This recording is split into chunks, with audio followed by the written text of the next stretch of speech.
Enter my YouTube channel Education Question and Solve book English Hindi.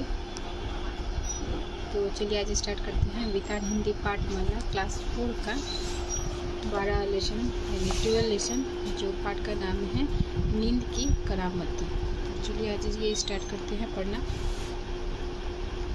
Rahul दशहरे की छुट्टी में अपनी मौसी के घर गया। नमस्ते मौसी जी कहते हुए राहुल ने मौसी के चरण स्पर्श किए।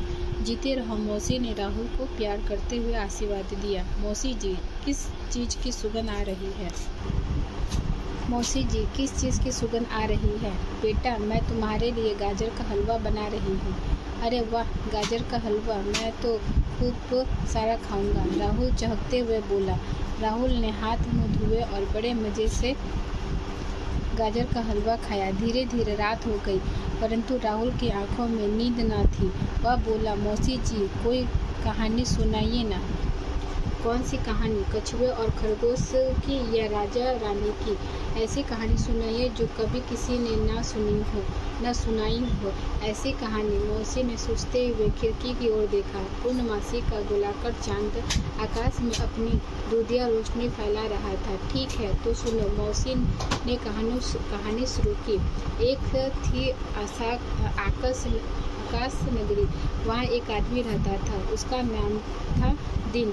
उसकी पत्नी का नाम था रात्रि था। उनके 2 बच्चे थे, सूर्य और चंद्रमा। वे उन्हें प्यार से सूरज और चंदा बुलाते थे। पूरा परिवार खुशी खुशी रहता था। एक दिन की बात है, सूरज और चंदा खेलने निकले। तभी अचानक सरसराहट हुई।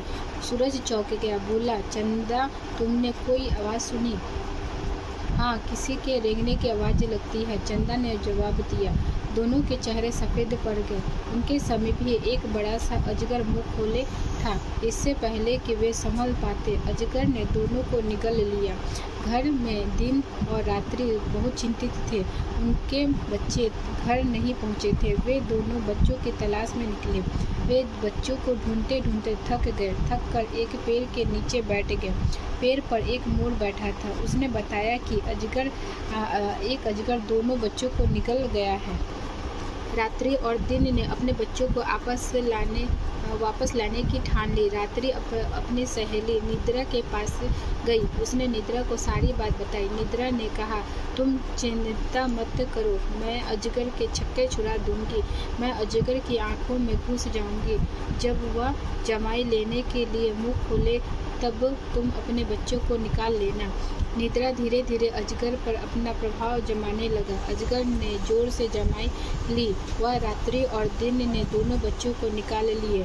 बस रात्रि और दिन ने दोनों बच्चों को निकाल लिए। अजगर ने बच्चों को बाहर देखा तो वह उन्हें पकड़ने के लिए लपका। बच्चे भागकर उसे ऊंचे पेड़ पर चढ़ गए जहां मोर बैठा था। अजगर मोर से डरता था। सूरज और चंदा ने ऊंची उड़ान भरी और आकाश में पहुंच गए। अपने बच्चों को सही सलामत देखकर रात्रि और दिन की प्रसन्नता का ठिकाना न रहा। तभी से सूर्य और चंद्रमा आसमान में रहते थे। इस घटना के बाद से दिन सूर्य की रक्षा करता है और रात्रि चंद्रमा की। अब वे प्रसन्नतापूर्वक अपने घर में रहते हैं। निद्रा भी हमेशा अपनी सखी रात्रि के साथ ही रहती है। कैसी लगी कहानी? मौसी ने राहुल से पूछा। अरे राहुल तो नींद के साथ अपने सपनों के संसार में उड़ रहा था।